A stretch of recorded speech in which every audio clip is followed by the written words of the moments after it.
Yo, what up? Welcome back to the Deep Dive, where we take the stack of sources you shared with us, fam, tear into the analysis, and figure out exactly what the heck is going on with our beloved Washington Commanders. What's happening, everybody? Look, we got to start by acknowledging the pain. That season we just wrapped, It was brutal. It left a crater. But let me tell you something.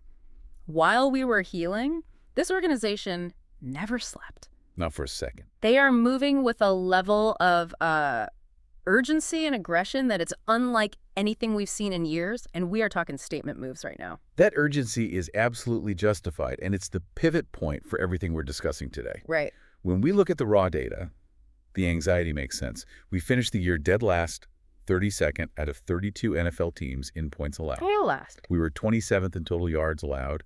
That is just a bad defense. That is a systemic failure. But what's fascinating here is the response. Yeah, the reaction. This new regime isn't looking for mid-tier fixes. They are going straight for the highest leverage, highest upside talent available in the coaching market. That's strategy, fam, and that's why this deep dive is straight fire.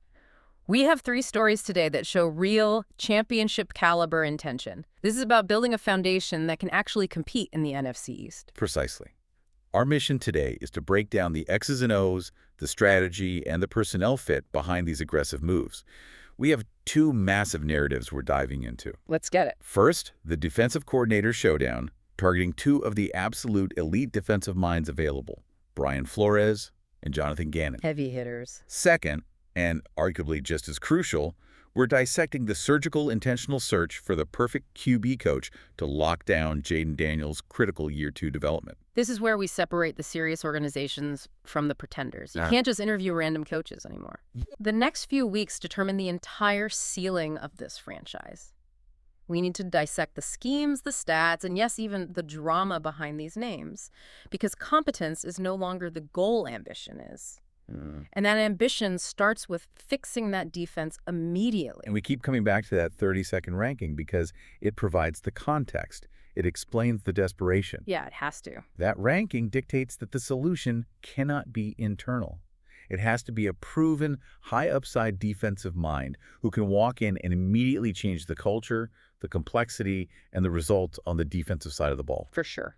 That's why the names we are discussing are so shocking. Okay, let's unpack this immediately. We have to start with the Brian Flores situation because that's the bomb that dropped this week. Huge news. It is a statement that Dan Quinn is absolutely not messing around. We know we finished dead last in points allowed, but here is where the statistical gap is so abysmal, it tells the entire story of the defense's dysfunction. If you want to understand why Brian Flores is an immediate game changer, you have to anchor yourself to one key metric: pressure rate.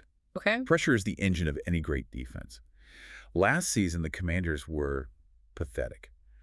We finished with a 19.6% pressure rate. 19.6. Think about the personnel.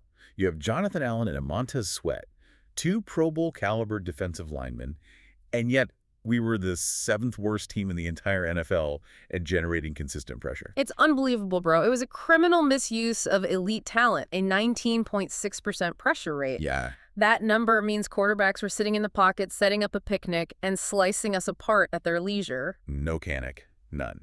Now, contrast that with the defensive system Flores installed with the Vikings in 2025. Okay, let's hear it. He ran a defense that generated a staggering 28.1% pressure rate. Whoa. That was the 3rd best rate in the entire league, just behind the powerhouses. So you're talking about almost a 9% jump. This statistical difference, nearly 9 full percentage points, is the absolute chasm separating a legitimate playoff contender from a team that's watching the postseason from the couch. Wow. It's the difference between forcing 3rd and long and giving up those back-breaking 8-yard conversions on 3rd down. And the Vikings weren't just good at pressure. They were an elite, well-rounded unit under Flores in 2025. 7th in points allowed, 3rd in total yards allowed. Leap all around. How do you take a Vikings roster that was not considered defensively stacked and instantly elevate them to top 10 status? That's not just competence, that's pure wizardry. It comes down to his scheme, which is rooted in pre-snap deception. Flores is a master manipulator of the quarterback's mind. Okay, break that down. Before the snap, the defense presents a complicated, often aggressive look, say, showing a cover 0 man-to-man look with 8 defenders near the line of scrimmage, indicating an all-out blitz. So the QB assumes pressure is coming from everywhere. They start changing protections, looking for the hot route, and getting nervous. Exactly. But post-snap, the defense runs something completely different. It's often a simulated pressure or a creeper blitz. A simulated pressure. A simulated pressure means they show 8 guys, but only rush 4s. Maybe a defensive end drops into coverage, and a linebacker or safety blitzes through an interior gap. Okay. This creates the illusion of pressure while maintaining cover integrity behind it. It generates confusion, doubt, and forces rapid, often flawed decisions from the QD because their protection calls are wrong. He designs his blitzes like an artist targeting a weakness, not just throwing bodies at the line. He specializes in the creepers, which are disguised blitzes where pressure comes from unexpected angles, linebackers and safeties coming through B gaps or corner blitzes off the weak side. Flores studies QB tendencies. Does this QB panic when pressure comes from the interior? Does he struggle throwing hot against the middle linebacker? Right, right. Then he tailors specific blitz packages to exploit that specific weakness week after week. That level of customization is what separates him from standard DCs who just dial up generic pressure. And this leads right back to our personnel. Yeah. We have Jonathan Allen and Montez Sweat, who are already Pro Bowl caliber. For sure. They haven't been playing as a cohesive unit because they were asked to win one-on-one battles relentlessly, which isn't sustainable. This is the critical connection for Washington. Flores maximizes existing talent by getting creative with how the pressure arrives. Right. He runs stunts and twists constantly, which often frees up the interior guys like Allen. Right. He doesn't rely solely on the defensive end winning outside. Yeah. By forcing the offensive line to communicate complex pass-offs against stunts, he ensures that Allen and Sweat are put in positions to succeed based on scheme, not just pure physical dominance. And if you put Allen in a position where the defensive tackle next to him is looping out, Allen can fire straight ahead and create chaos. That's what we need. Absolutely. And think about the NFC East. We face Dak Prescott and Jalen Hurts twice a year. We need a defense built for sustained success against high-powered offenses. Oh, yeah. Flores brings the perfect preparation for that challenge. His tenure required him to constantly combat the explosive offenses of the AFC North. Lamar Jackson's Ravens, Joe Burrow's Bengals. Top tier guys. He knows how to manage mobile quarterbacks and offenses that push the ball vertically. That skill set translates directly to managing Hurts' dual threat capability and Prescott's quick trigger downfield passing. Okay, I have to challenge you, though. We are talking about schemes, but schemes require players. Flores' pressure relies heavily on complex rotations in the secondary. Do we even have the personnel in the secondary right now to run the complex man and zone coverages required when you send the house up front? That's a fair question. We had one of the worst secondaries in the league last year. That is a legitimate concern, but is precisely where Flores shines as a developer. Yeah. He took a secondary in Miami that wasn't superstar-laden guys like Jerome Baker and Javon Holland, and turned them into Pro Bowl-level performers by utilizing their specific strengths within the system. Wait, but if you're asking our young corners to play extended man coverage while waiting for the pressure to get home, that's risky. It is risky, but Flores mitigates that by emphasizing safety play. His defense relies heavily on safety versatility guys who can cover in the slot, blitz off the edge, or drop back into a deep center field zone. The Swiss Army knife type of play. Exactly. If Quinn can bring in even one versatile safety who fits that mold, Flores will make the system work. He would be designing blitzes specifically to protect the corners, forcing quick throws that they can jump on, rather than deep balls where they are isolated. So the whole philosophy is interconnected. The philosophy is, make the QB panic, and the secondary will benefit from the hurried throws. Okay. You've convinced me on the X's and O's fit. But let's address the elephant in the room, bro. This man is an elite defensive coordinator, and we know he has the talent to be a head coach again. So why is he even available for a DC job? This is where the drama gets real. That's the huge obstacle, and we cannot shy away from it. The pending racial discrimination lawsuit against the NFL and 3 teams. Right. Flores is qualified to be an HC right now. He has interviewed for multiple head coaching positions, even recently. But the legal situation is a major, undeniable roadblock. Owners are conservative, bro. They don't want the drama. They don't want the controversy attached to the lawsuit. No cap, no matter how good he is at calling plays. That's just a fact. It's an organizational risk they don't want to shoulder. That's the blunt reality of the situation. While that case remains active, it's difficult for conservative owners to risk hiring him as the public face of their billion-dollar franchise. Right. Which is exactly why Washington becomes the perfect, mutually beneficial landing spot for Flores. Explain that benefit, because the fans are worried he'll just use us as a stepping stone. Okay, so look at it from his side. He gets the opportunity to work with an established defensive head coach, Dan Quinn, in a collaborative environment. He takes over a defense that is fundamentally broken, which means any improvement will look like a monumental achievement. Yeah, the bar is low. The bar is on the floor. It's a chance for him to prove, yet again, he can work magic with multiple teams and turn a joke defense into a top 10 unit, thereby boosting his HC candidacy for the future once the lawsuit resolves or fades. The risk versus reward for Washington is overwhelmingly favorable. The fan concern, what if he bounces after 1 year if we make the playoffs, is absolutely real. Of course. But my consensus is, if he gives us a top 10 defense and helps power a playoff run, it is 100% worth it. 100%. We need the immediate upgrade. Finishing 32nd is the baseline. Anything that gets us to competence is a massive franchise-altering win. And this is where Quinn's credibility is key. Quinn was the defensive coordinator for the Seattle Seahawks during the Legion of Boom era. A legend. He knows exactly what building an elite, tough defense looks like. He can sell that shared defensive vision to Flores. It's a pitch that focuses on immediate results and shared defensive expertise, a chance to rebuild a powerhouse defense from the ground up, utilizing Allen and Sweat as cornerstones. So Flores brings the statistical proof, the scheme complexity, and the potential for an immediate defensive transformation. Exactly. That separates the contenders from the average immediately. But fam, there's a plan B, and this guy also brings serious defensive credentials, even if his head coaching tenure was a total disaster. Okay, if the legal volatility surrounding Flores makes him unattainable, the organization must secure a coordinator who offers similar upside, but without that external controversy. Right. That brings us to the high upside plan B, Jonathan Ganon. This is a tough name for many fans because you immediately have to confront the duality of his career. I gotta be honest, the voice of the fans in me sees that Arizona tenure, and I get major cold feet. I get it. His record as the Cardinals head coach was brutal.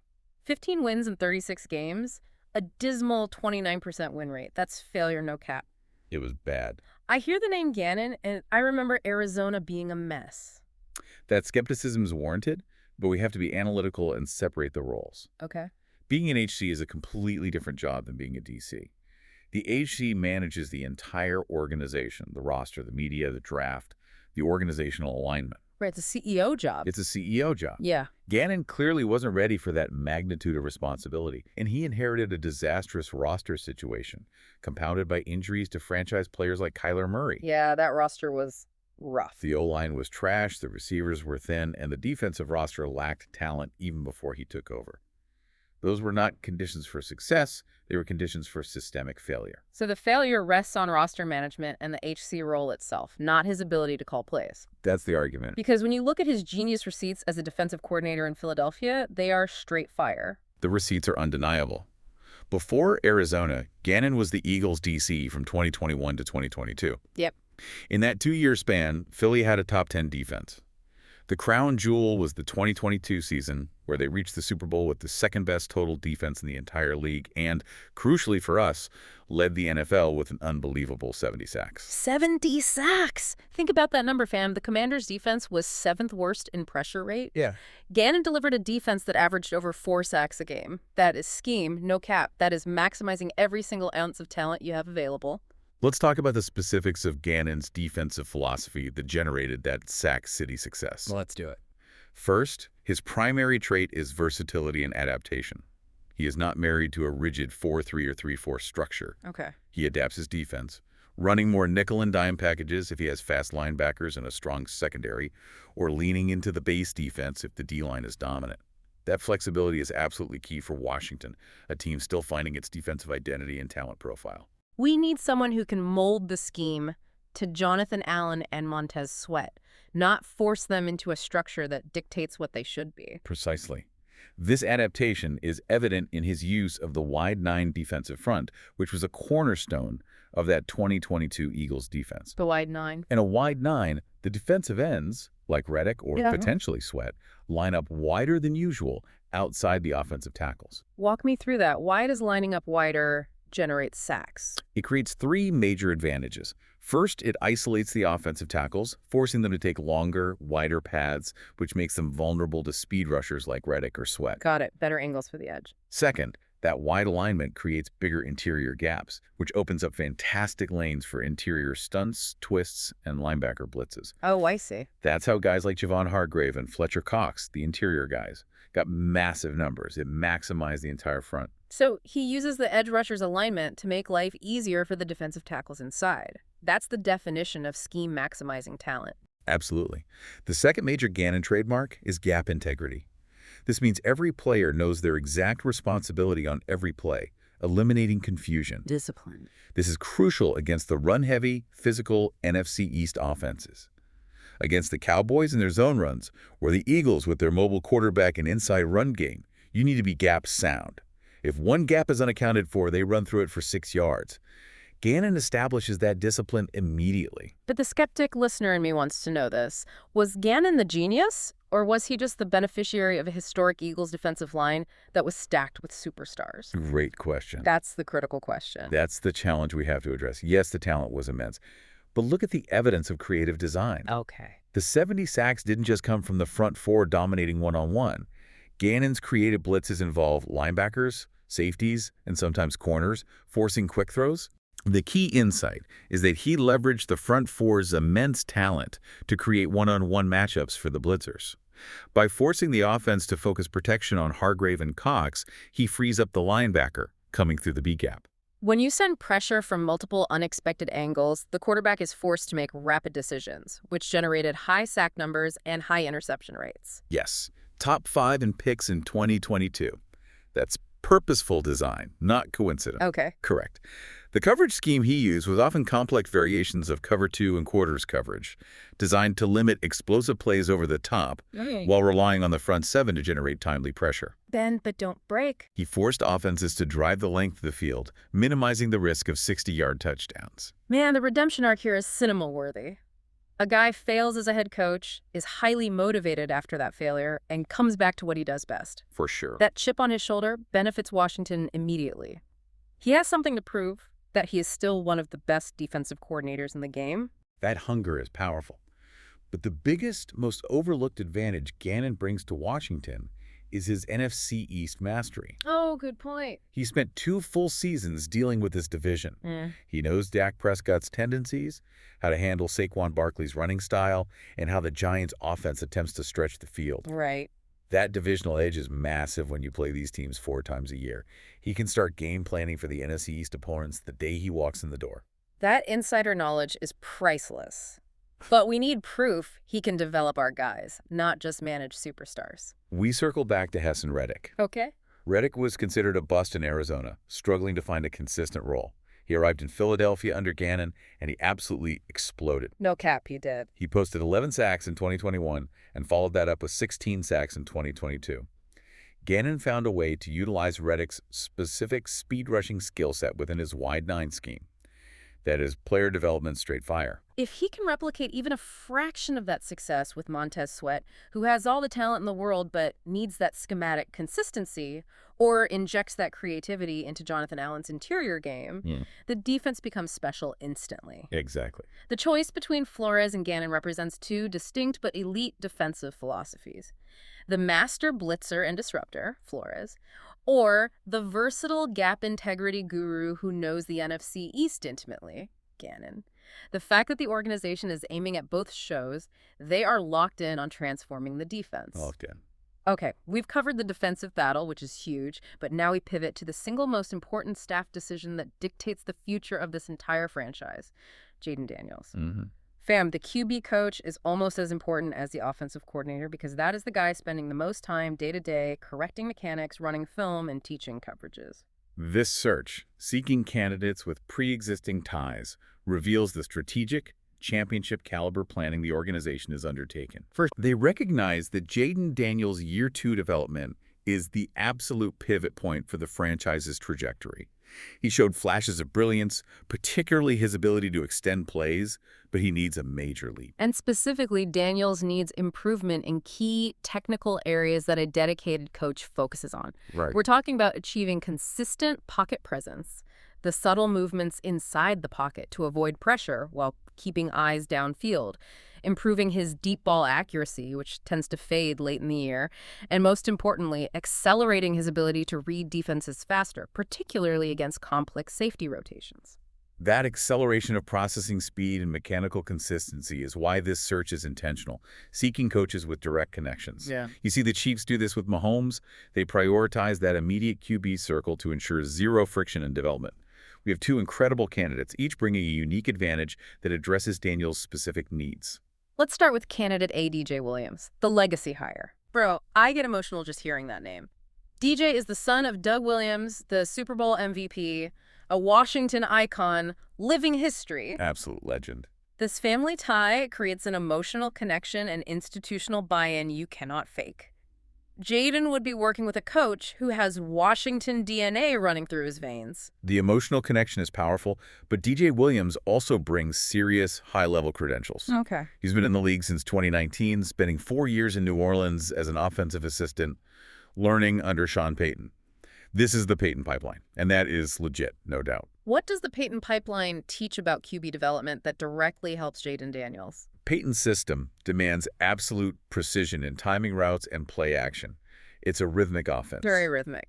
For Daniels, who often relies on his athleticism to create, working within the Payton philosophy means developing elite footwork consistency when he isn't scrambling. The biggest factor in deep ball accuracy is consistent footwork and hip rotation. Williams would install a system focused on hitting the back foot of the drop and firing the ball based on a clock, forcing Daniels to trust his reads and his internal timing, rather than waiting for receivers to break open. That focus on timing and footwork in the pocket addresses Daniels' pocket consistency issue directly. It teaches him to maneuver within the pocket without bailing immediately. Exactly. Furthermore, Williams demonstrates crucial versatility. He worked with Michael Penix Jr., a highly productive passer, but also adapted to completely different styles, such as Taysom Hill, the ultimate dual-threat weapon, and Jameis Winston during his time in New Orleans. He's seen it all. His ability to tailor his coaching to varied quarterback styles ensures he won't try to fit Jaden into a rigid pocket passer box. He understands the modern necessity of RPOs, tempo, and play action from pistol formations, which maximize a mobile QB's launch flexibility. Plus, he's young, 35 years old. He speaks the language of the modern game, focusing on maximizing the QB's ability to manipulate defenses with run-pass options. Now let's talk about candidate B, Mike Bercovici. Okay. If DJ Williams is the philosophical system hire, Bercovici is the direct, established mechanical specialist. This is the destiny factor, fam. What do you mean? Bercovici actually worked with Jaden Daniels back in 2019 at Arizona State when Daniels was just a freshman. Wait, they already know each other inside and out. That means no learning curve, no adjustment period whatsoever. None. That's pure gold, bro, for a critical year 2 leap. That is the core advantage. Bercovici already knows exactly how Jaden thinks, what motivates him, his freshman mechanical flaws that still occasionally creep in, and his psychological triggers. He already knows which buttons to push to motivate, correct, and maximize Jaden's specific skill set. This established trust accelerates the development process exponentially, which is exactly what you need going into the critical second season. The technical advantage here is immense. When Jaden misses a deep ball, Bercovici won't need 2 weeks to figure out if it was a mechanical flaw or a bad read. He already knows Jaden's previous tendency to overstride or drop his elbow under pressure. That familiarity is a massive shortcut. Let's discuss the specific mechanical consistency. Daniels needs to maintain a high release point and a compact throwing motion, especially when pressured from the interior. For sure. Bercovici, having been there during Daniels' health foundational years, can immediately focus on correcting the footwork inconsistency that causes those slight deviations in ball placement. This isn't just theory. It's a coach who knows the exact muscle memory Jaden defaults to under duress. That personal established relationship is a huge trust-based foundation. But there's another connection Bercovici brings that helps the staff chemistry, right? Alignment is everything in a new organization. Yes, and this is huge for organizational alignment and reducing friction. Bercovici was with the Cardinals in 2022, the same year that our new offensive coordinator, David Blau, was there as a QB. Oh, wow. That means Blau and Bercovici have pre-existing trust and chemistry, not just as colleagues, but as guys who shared a QB room. When you're building a new staff, you want to eliminate ego and friction. Having that established relationship between the coordinator and the QB coach makes the offensive installation smoother and ensures consistent messaging to Jaden. So we're building a seamless, locked-in coaching structure around Jaden, where the OC and the QB coach are speaking the exact same language. Exactly. That is strategic planning, fam, no cap. And finally, Berkovici has recent demonstrable success in helping a struggling young QB. He was key in the development of Bryce Young in Carolina. While Young had a rough rookie year, Berkovici helped him take a significant step forward this year, focusing on improved accuracy, better decision-making, and critical pocket presence. If Berkovici can achieve that growth with Young, imagine the impact he can have on Jaden, who already possesses a more dynamic and complete skill set coming into the league. This is a genuine dilemma, and it forces the organization to choose its developmental philosophy. Both are excellent. They really are. DJ Williams brings the emotional legacy, the Washington DNA, and the mechanical precision instilled by the Sean Payton education, a systematic approach to pocket timing. Mike Berkovici brings the personal established relationship with Jaden, the guy who knows the exact mechanics and mental weaknesses, and the operational chemistry with the new OC, Blau, ensuring immediate seamless integration. The ultimate choice will come down to prioritization for Daniel's critical year 2 leap. Does the organization value the structured, system-based timing and organizational legacy offered by Williams? Or do they prioritize the known quantity and accelerated developmental timeline offered by the established personal and mechanical relationship with Berkovici? Right. The important thing for the listener is that the organization is being intentional. They understand that Jaden's development cannot be improvised. They are putting resources toward a dedicated staff, mirroring the dedication seen in championship organizations who protect their franchise QB at all costs. Right. We're coming to the close. And the energy is at a 10 out of 10 because this is what we needed to see from this organization. This is a full commitment to transforming the franchise, fam. Let's do it. Let's recap the key takeaways for the Commanders family. This entire offseason strategy can be summarized in 2 strategic commitments. The defense is being aggressively targeted with elite, proven coordinators who are statistically superior to anything we've had recently. And Jaden Daniels' development is being surgically prioritized by seeking coaches with direct, established connections to the player or the organization's legacy. This isn't coincidence, fam. This is ambition. This is a front office that learned from its brutal 32nd ranked defense and its lack of foresight in QB development. For sure. We are moving fast and with purpose, no cap.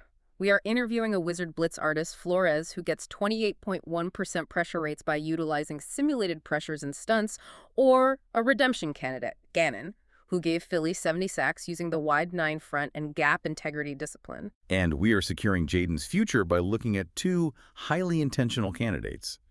DJ Williams, who brings the emotional legacy, the blood ties, and the structural precision of the Sean Payton system. Right. Or Mike Berkovici, who knows Jaden's specific footwork and mechanical buttons to push from 2019 Arizona State and provides crucial chemistry with OC Blau. We're moving fast and with purpose, fam, but we need to know what you think, the Commanders family, the people who live and die with HTTR. We need to hear it. We've broken down the X's and O's, the stats, and the scheme fit, but the final decision is a matter of strategic preference. Flores or Ganon? Tell us who brings the straight-fire defensive scheme. Are you taking the blitz wizard with the complex pre-snap deception and the lawsuit trauma, or the versatile gap integrity redemption hire who knows the NFC East like the back of his hand and can install the wide 9 immediately? DJ Williams or Berkovici? Which connection locks in Jaden Daniels' future for year 2? Do you prioritize the systems and legacy of the Payton pipeline, or do you prioritize the personal, mechanical connection and accelerated development timeline offered by the coach who already knows exactly what makes our franchise QB tick? The commitment to excellence is clear. The question now is which path provides the fastest, most effective route to sustained winning. Drop those votes in your analysis in the comments right now. We are locked in on this organization every single day. This is just the beginning, and you don't want to miss a second of this rebuild. This is strategy. This is ambition. We are building something special, fam. HTTR, let's go.